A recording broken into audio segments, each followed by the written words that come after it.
La ley dice no, ahí las cosas se complican porque estamos en una situación difícil. Asistolia o actividad eléctrica sin pulso. Y si yo les pregunto qué es la actividad eléctrica sin pulso, ¿qué dirían ustedes?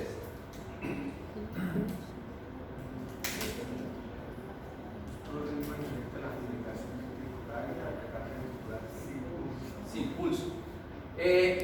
O sea, la actividad eléctrica sin pulso no es una arritmia, es una condición que puede ser cualquiera de los ritmos diferentes a estos dos. De hecho, por eso están al otro lado del algoritmo. Y pues definitivamente en ese caso usted no va a requerir darle ningún tipo de estímulo eléctrico. Entonces se va a ir con RCP, ya va a tener que buscar el acceso y empezar adrenalina, pensar en las posibilidades de oxigenar rápidamente al paciente, vuelve a hacerse la pregunta si es desfibrilable, si no sigue con lo mismo pero sigue buscando las causas.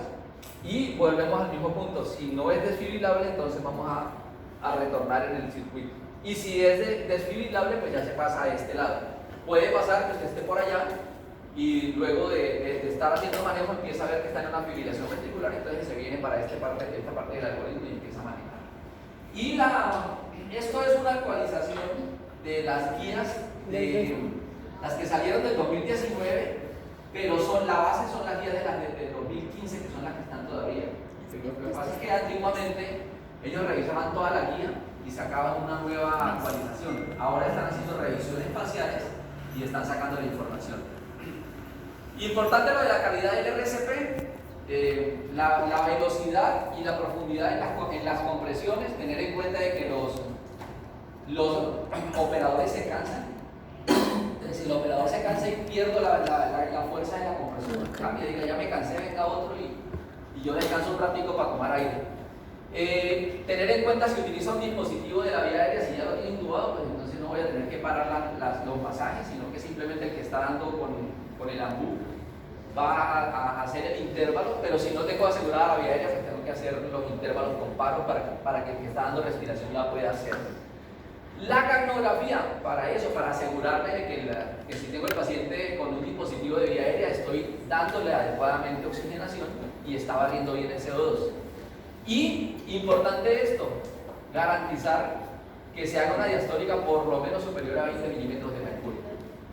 Tratamientos farmacológicos, adrenalina, amiodarona, lidocaína con las dosis recomendadas. Lo de los desfibriladores, que estamos todavía en la transición de los monofásicos y los bifásicos, porque todavía hay instituciones que están con monofásicos. Ya los nuevos todos son bifásicos, entonces dependiendo del tipo de desfibrilador se va a definir la carga. Dispositivos de vía aérea, que es una decisión que se tiene que tomar muy rápidamente y más si están en cuidado intensivo. Y ahí están las H y las T de las causas reversibles que se tienen que tener allí, tenerlas en la memoria: hipovolemia, hipoxemia, acidosis, hipercalemia, hipotermia, neumotoras a tensión, taponamiento cardíaco, toxinas, trombosis pulmonar o trombosis coronaria. Que esas serían las que hay que buscar para hacerlo reversible. Y si el paciente retorna a la circulación espontánea, pues entonces hacer medidas de prevención. Este es el cuidado postoperatorio, pero en esta clase de arritmias no aplica. Bueno, ya vimos las rápidas y las peligrosas, las que tenemos que atender muy rápidamente. Entonces, en esas tres, la sistolia, la fibrilación ventricular, la taquicardia ventricular y la taquicardia ventricular polimórfica, usted no tiene tiempo de pensar, tiene que diagnosticarla rápido y empezar a trabajar. No hay posibilidades, y si vieron el algoritmo, en ninguna parte pidieron electro de 12 derivaciones. No hay posibilidades de que yo haga más exploraciones, que haga trazos en el papel y que empiece a hacer mediciones, no. Pero de aquí en adelante, sí, hasta que lleguemos a las supraventriculares. Esta sí usted tiene que tratar de tener un trazo adecuado para poder hacer una buena identificación de la red. Entonces vamos a ver los bloqueos en la conducción, y estos bloqueos en la conducción se refieren a las alteraciones que tiene el nodo AB. Y son tres tipos de bloqueos. Desde el de primer grado, básicamente es un PR superior a 0.20. ¿Cuánto? No sé, puede ser 0.40, 0.36 como el que tengo en la imagen. Pero todo lo que esté por encima del 0.20 se llama bloqueo AB de primer grado. ¿Es una arritmia peligrosa? No. Posiblemente alguien en este salón tenga un bloqueo de primer grado y no lo sepa, y va a pasar el resto de su vida y no lo va a saber, no tiene ninguna implicación. Ese no tiene problema. Lo van a ver, sí, es frecuente. Por ejemplo, cuando los pacientes salen de circulación extracorpórea, salen naturalmente bloqueados de primer grado. Y al paso de los minutos, en la medida en que el corazón se oxigena adecuadamente, regresan al ritmo sinusal. Ese es el primero. Luego llegamos a los bloqueos de segundo grado. Y en los bloqueos de segundo grado tenemos dos tipos. Entonces, el tipo 1, ahí tenemos el señor que lo descubrió. Si ustedes observan la imagen, van a ver QRS normales. Esa es una pregunta. Sí. Ahora, si vemos la onda P, voy a empezar a seguirla desde acá. Tiene P, P, P, P. Sí tengo P. Pero cuando empiezo a ver la relación de la P con el QRS, puedo observar que el PR se empieza a prolongar hasta que esta P se dispara y no tengo conducción al ventrículo. Entonces, el bloqueo AB de segundo grado tipo 1 básicamente es prolongación progresiva del PR hasta que una onda P se bloquea y no conduce al ventrículo. Esa es la idea. ¿Cómo lo van a identificar? Porque empiezan a haber grupos de QRS, porque claro, hay una pausa donde no se disparó, donde la P no condujo al ventrículo, hay una pausa entre los dos QRS y las otras empiezan como a hacer grupos. Los grupos son variables, pueden ser de 3, pueden ser de 4, pueden ser de 5. No hay un número que yo le pueda decir, que cada tanto QRS se bloquea uno, no. Es variable y es lo que yo tengo que mirar. Entonces, tipo 1, PR. No, el PR se va prolongando. No, en el Tipo 1. Tipo 1, sí. PR se va prolongando hasta que una P se bloquea. Y el tipo 2, ese sí. Perdón. Y el manejo de este, ¿ya han escuchado? Tipo 2, marcapasos. Al tipo 2. Tipo 1. Si no es sintomático. Tipo 1, el bloqueado de segundo grado tipo 1 no necesita, no lo va a necesitar. Esto es transitorio. Básicamente es una alteración en la conducción por la vía lenta. Pero el tipo 2 sí, porque el tipo 2 es el anuncio de que lo que viene es un tipo 3. Este sí necesita marcapaso. ¿Tiene QRS normal? Sí. ¿Y tiene onda P antes de cada QRS? Sí. ¿Y tiene PR constante? Sí, miren el intervalo. Yo puedo observar que es constante hasta que llego al mismo punto donde una P no conduce. Entonces, básicamente, cuando ustedes estén viendo el electro y vean que una P no conduce, se van hacia atrás de esa P y miran los PRs. Si los PRs son constantes, es tipo 2. Y si los PRs son que se van prolongando progresivamente hasta que la P se bloquea, es tipo 1. Tipo 1, pero de segundo grado en ambos casos. ¿Sí? No la compliqué mucho.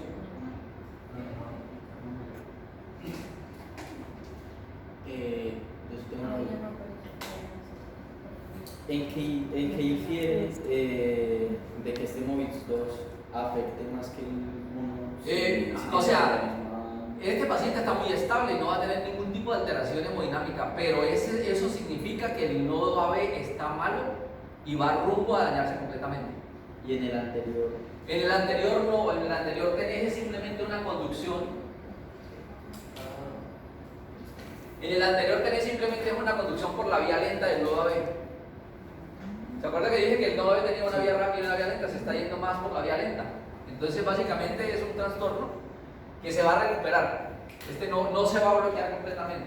Pero el 2 sí es el anuncio de que va rumbo al 3. Que va rumbo, ¿puedo? Que va rumbo a este. Entonces, en el 3, les pregunto, ¿hay QRS normal? Sí. Bueno, ¿y hay onda P? Pues cada uno por su lado. Cada uno por su lado. ¿Ves? Si ven, hay muchas ondas P. O sea, de entrada me llama la atención que la frecuencia cardíaca de este trazo es lento y que tengo muchas P disponibles. ¿Sí? Ahora, ya con el hecho de que yo tenga una, dos P sin conducción, ya es un bloqueo de grado 3. Pero miremos, porque ustedes me pueden decir, vea, pero es que el PR es constante, o me pueden decir, pero vea, es que el PR se va prolongando. Pareciera que se va prolongando, pero básicamente si tengo dos P seguidas bloqueadas, es un bloqueo de tercer grado. Entonces, básicamente, como nos acaban de decir, la aurícula va por un lado y el ventrículo va por otro. O sea, el nodo sinusal está disparando a su frecuencia normal. 5, 10, 11. 11 cuadritos. 1500 dividido 11. ¿Quién tiene por ahí el calculador?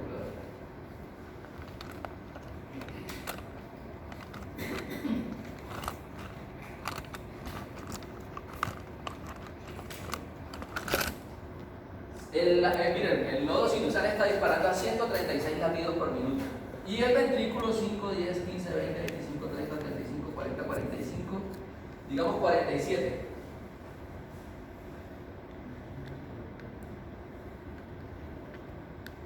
...31 latidos por minuto. Entonces, miren, el ventrículo está disparando a 31 y la aurícula está disparando a 130. O sea, la aurícula sí está sintiendo que le falta gasto cardíaco, que ya aumentó la frecuencia, pero como no conduce al ventrículo, el ventrículo solamente se puede defender con 30 latidos por minuto. Entonces, ahí tengo una disociación completa entre la conducción de la aurícula y entre la conducción del ventrículo. Ahora, ya cuando estemos en la práctica van a ver que esta no es la única presentación. Hay diferentes presentaciones del bloqueo AB, que es lo que vamos a tratar de interpretar más adelante. Y volvemos otra vez a los ritmos de la unión, a los ritmos nodales. Recuerden la premisa: onda P negativa antes, sin onda P, o onda P negativa después. Pero como dijimos la clase anterior, son ritmos que tienen frecuencias entre 40 y 50 latidos por minuto. O sea, no cumplen el criterio básico del ritmo sinusal. En este, por ejemplo, si ven, los QRS son normales, pero no hay P.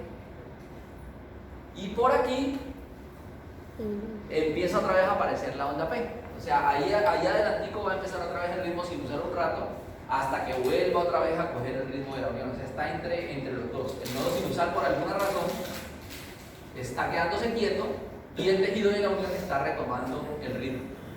Entonces, la clave es que no tienen P, tienen P negativa antes, tienen P negativa después, pero la frecuencia cardíaca está entre 40 y 50 latidos por minuto.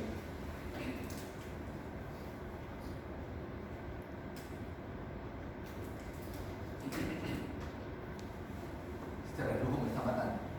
Estas dos que voy a presentar son solo informativas. No les voy a complicar la vida porque tratemos de buscar esto en las arritmias, pero sí quisiera que las conozcan. Hay dos alteraciones que se llaman el bloqueo sinoauricular y la pausa sinusal. Si ven el trazo, las dos se parecen, ¿cierto? Miren. En la primera parte tienen ritmo sinusal, luego hacen una pausa, miren el ritmo, el trazo. Son casi iguales. ¿Sí? ¿Cuál es la única diferencia? La única diferencia es que en el bloqueo viene disparando el nodo sinusal, se va de vacaciones, pero vuelve a disparar donde tenía que disparar. O sea que si yo cojo y mido, con un papelito mido el intervalo, aquí no disparó, pero aquí volvió a disparar donde era, se llama bloqueo. Pero si por el contrario, usted hace la medición, miran el intervalo, aquí no disparó, y aquí tampoco disparó, sino que arrancó después o antes, digámoslo que después. Se llama pausa sinusal. Es un detalle mínimo, pero ¿qué me interesa? Esta pausa que se está haciendo acá, este espacio. Si ustedes quieren, para efectos prácticos, ahora que vamos a los trazos de práctica para no hacer esa medición, tanto a este como al anterior, le vamos a llamar pausa sinusal, ¿correcto? Porque es un ritmo donde el nodo sinusal se quedó dormido y nadie más disparó hasta que por aquí puede aparecer un ritmo de un latido de escape o de nuevo el ritmo sinusal, ¿correcto? Entonces le vamos a llamar pausa sinusal a los dos para no hacer detalles. Y el manejo de la bradicardia en el algoritmo de reanimación, entonces con frecuencia por debajo de 50, identificamos la causa, de nuevo vía aérea, apoyo ventilatorio si es necesario, oxigenación, monitorización cardíaca. Y miren que aquí si me dan con calma me dicen, vea, identifique el ritmo. En el primer algoritmo que vimos no, nos mandaban a trabajar todo el tiempo porque el paciente está en una situación de emergencia. Aquí sí, con calma identifique el ritmo, monitorice presión, monitorice oximetría, establezca una vía IV y haga un EKG de 12 derivaciones con calma para hacer un buen diagnóstico.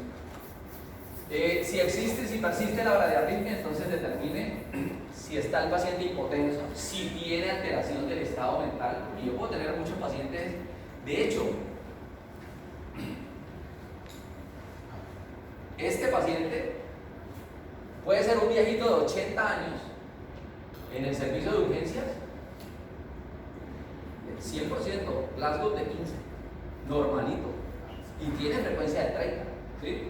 En cambio, el paciente del que estamos hablando aquí en esta bradiarritmia, en este algoritmo, es el paciente de UCI que tenía seguramente 120 y algo le tomó la frecuencia y ahí sí va a tener entonces alteraciones, va a estar hipotenso y va a tener alteración del estado mental. Signos de shock. Les puedo hacer una pregunta. ¿Qué es shock? Un estado de hipoperfusión. Me gusta que tengan clara la definición de entrada, porque cuando uno pregunta qué es shock, todo el mundo empieza a hablar de hipotensión, de bradicardia y de síntomas, pero no de hipoperfusión. Pero cuando yo digo hipoperfusión, ¿a qué me refiero? ¿A qué? O sea, de que definitivamente el paciente no está recibiendo la oxigenación adecuada, o sea, no es un estado hemodinámico. Sí, yo lo identifico con estados hemodinámicos, dependiendo si es distributivo, si es categórico, si es obstructivo, pero realmente el problema es un estado de hipoperfusión generalizado que va a empezar a producir otro tipo de alteraciones. Molestias torácicas como isquemia o insuficiencia cardíaca aguda, que serían los signos. Si no tengo ninguno de esos y el paciente está bradicárdico, pues sigo observando, y si no, pues ya pasamos al uso de la atropina.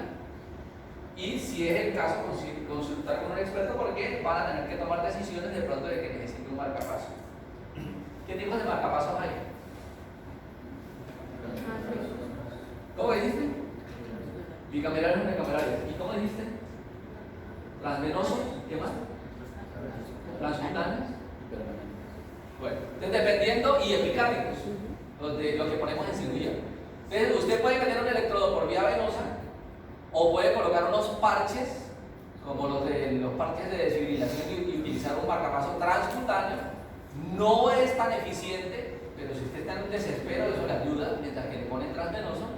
O los pacientes de cirugía cardíaca salen con unos electrodos por el pecho que se llaman epicárdicos. Me imagino que ya vieron ese módulo, pues ya revisaron qué significan los que salen por la derecha, qué significan los que salen por la izquierda. ¿Ah? ¿Se lo aquí? Ah, bueno. Muy bien. O sea, ¿no han visto el módulo de cirugía cardíaca? Del postoperatorio. Tienen que revisar en algún momento. Pero ahora les soplo el dato. Bueno, ahora nos regresamos arriba. Ya vimos todas las que fueron ventriculares y eso tiene una lógica. Mire que las primeras que les mostré son las ventriculares, las que comprometen la vida, o sea que son las primeras que tengo que tratar de descartar. Luego les mostré las que tenían un ritmo cardíaco lento, que estaban en la mitad del corazón, y ahora vamos a ver las que se generan en el tejido auricular. La primera y más famosa de todas, la fibrilación auricular, y no solamente famosa, me imagino que todos la han visto o la han tenido que acompañar en algún momento de su trabajo. Tienen los criterios.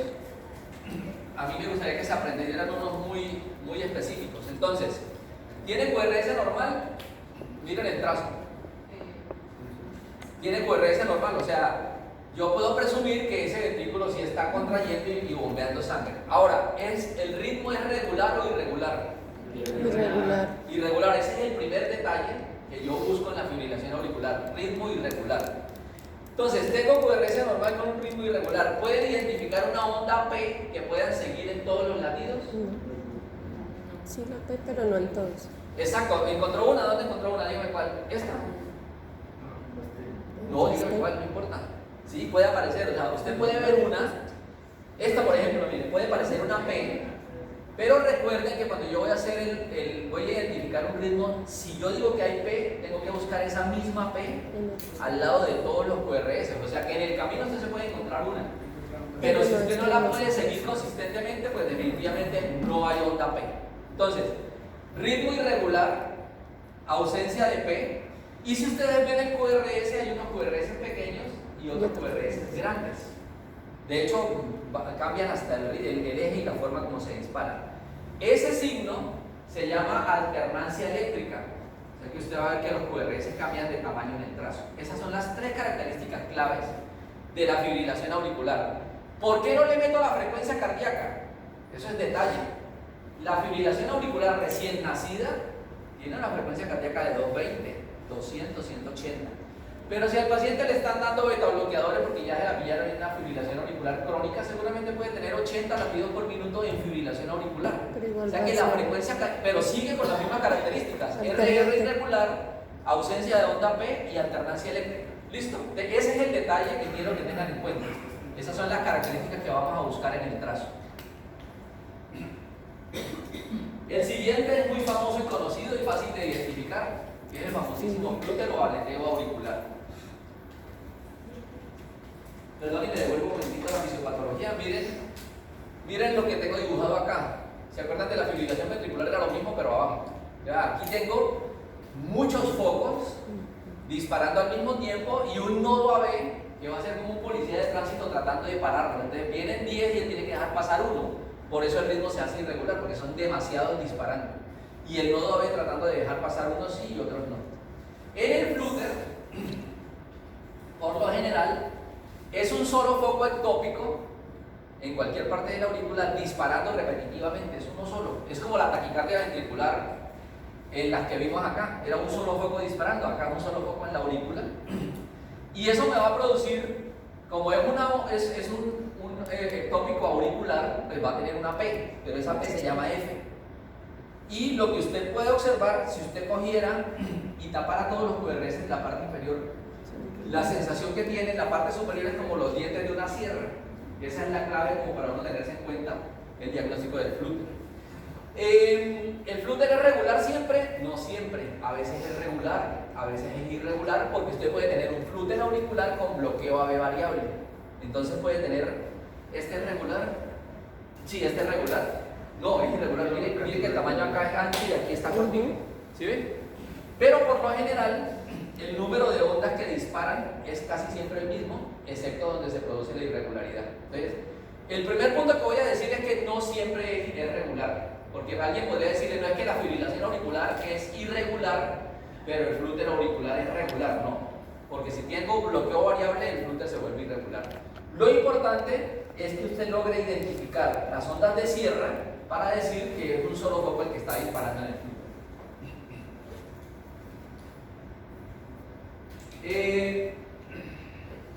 Sí. No me voy a meter con más ritmos de la aurícula. Eso hay como 4 más, pero son detalles, son ritmos de detalle que realmente uno puede tratar de encasillarlos en los grandes ya en determinado momento por la estabilidad del paciente, buscar otra posibilidad de diagnóstico.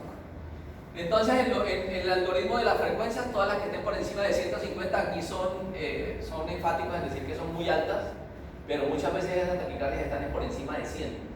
El algoritmo dice que por encima de 150, y lo mismo, identificar y tratar la causa. Vuelven otra vez a recomendar la vía aérea, oxigenación y monitorización, y vuelven a hacer a plantear causas: hipotensión, si tiene hipotensión, estado mental alterado, signos de shock, isquemia o insuficiencia cardíaca. Si el QRS es ancho, porque yo puedo tener una taquicardia supraventricular con complejo ancho, que esa también vamos a tener que definirla ahora en los ejercicios. Si el QRS es ancho, pues entonces empezar a tratar de identificar, porque tengo que separarla de una taquicardia ventricular, porque con el QRS ancho podría ser una TB. Y si no, si es angosto, pues entonces voy a un SG de 12 derivaciones. Maniobras vagales, yo no voy a recomendar eso. Eso ya tendrán ustedes que discutirlo en el servicio donde estén, si las van a hacer, porque pues eso no es tan sencillo, así como que vamos a hacerle maniobra vagal. podemos terminar en el otro lado, pero lo recomiendan las guías. Adenosina, ¿conocen la adenosina? Sí. Produce una sistolia muy bonita, el paciente la siente pero horrorosa.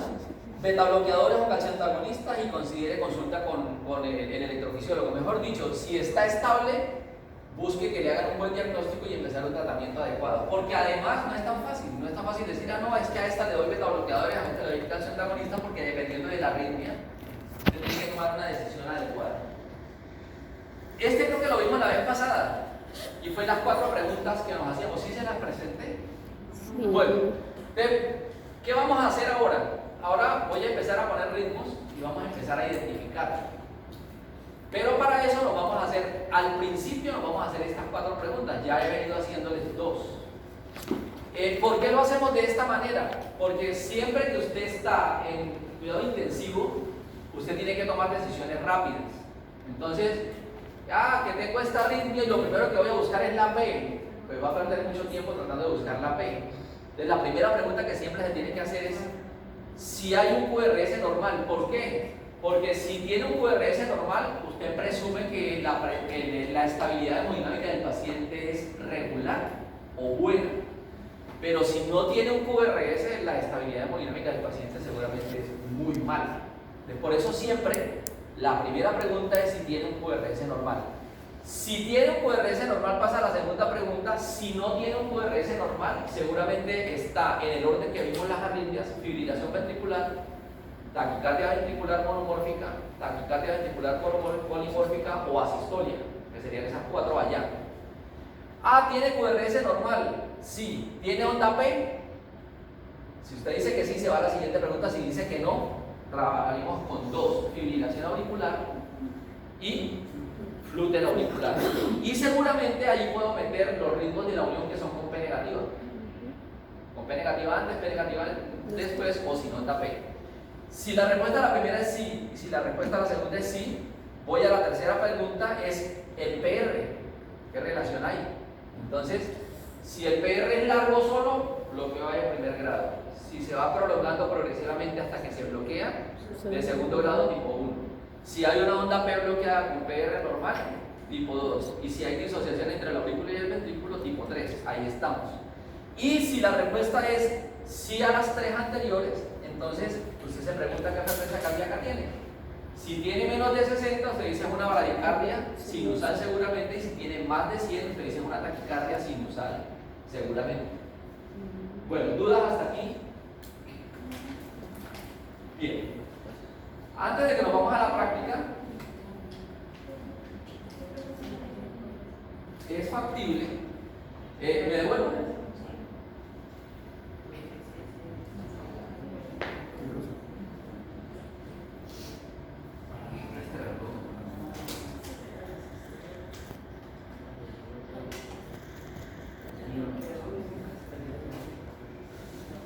Bueno, antes de irnos a ver ritmos de práctica, hay la posibilidad de que su paciente tenga un marcapaso.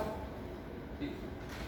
Puede ser un marcapaso de cualquiera de las tres vías que hemos dicho: un transcutáneo, un definitivo transvenoso o un epical.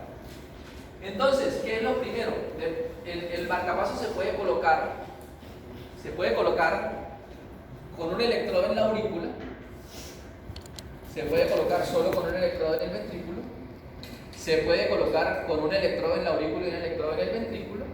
Y ustedes, me imagino que en falla cardíaca revisaron los electrodos tricamerales, los resincronizadores cardíacos, que cogen un electrodo en la aurícula, un electrodo en el ventrículo derecho y un electrodo en el ventrículo izquierdo, simplemente para sincronizar. Como el paciente tiene falla cardíaca y está dilatado el ventrículo, él tiene seguramente un bloqueo en la conducción de las ramas. Entonces el derecho se desocupa primero y el izquierdo después.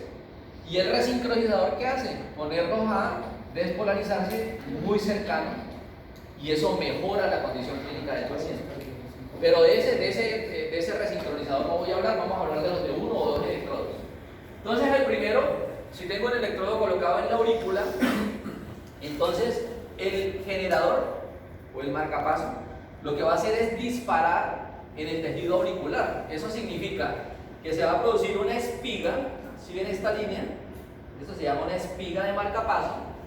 Y después de esa espiga de marcapaso, esta, va a aparecer una especie de onda P. ¿Sí la ven? Esta. Y luego van a tener, como solamente estoy disparando en la parte superior, yo debo tener un nodo AB normal. Entonces el nodo AB va a conducir el ventrículo. Eso significa que el QRS va a ser normal. Entonces, ¿cómo lo identifico? Porque tengo una espiga antes de la onda P con un QRS normal y la frecuencia cardíaca del paciente debe corresponder a la frecuencia cardíaca que tiene programada el marcapaso. ¿Correcto? Fácil, ¿cierto? Ah, pues ¿qué pasó? ¿Qué faltó? ¿Faltó algo? No. Bueno, siguiente. Ventricular, misma definición. Mando el electrodo al ventrículo, entonces ya la aurícula se va a despolarizar normal. Se va a despolarizar normal, pero si usted está poniendo el electrodo en el ventrículo, es porque el nodo AB no está funcionando. O sea que si la aurícula se despolariza, la conducción no baja. Entonces la conducción va a depender del ventrículo. Lo mismo, voy a tener una espiga gigante antes de cada QRS.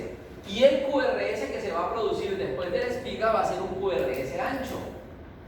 ¿Por qué estamos viendo estas imágenes? Porque cuando estemos viendo los ritmos de práctica, usted puede ver un marcapaso y pensar que lo que es un extrasístole ventricular.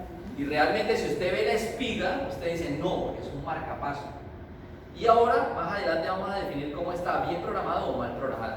Entonces, este es ventricular, miren que la espiga está antes del QRS.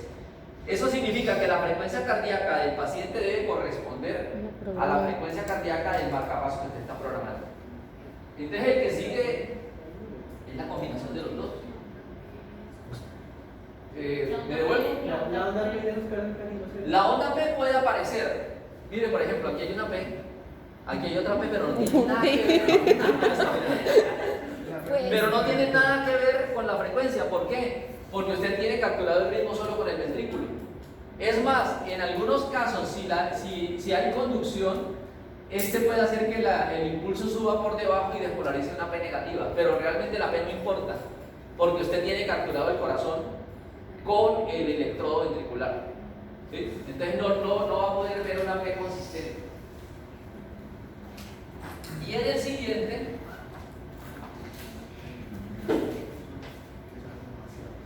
tenemos la combinación de un electrodo auricular y un electrodo ventricular. Entonces simplemente es la de las dos definiciones que hemos dado: una espiga que despolariza la aurícula y una espiga que despolariza el ventrículo. En este caso esto se llama un marcapaso bicameral. Yo tengo que programar el intervalo PR y el marcapaso tiene la posibilidad de que usted lo programe. Entonces usted programa los dos, programa el auricular y el ventricular. ¿Listo? Y va a haber las dos espigas. Una espiga antes del auricular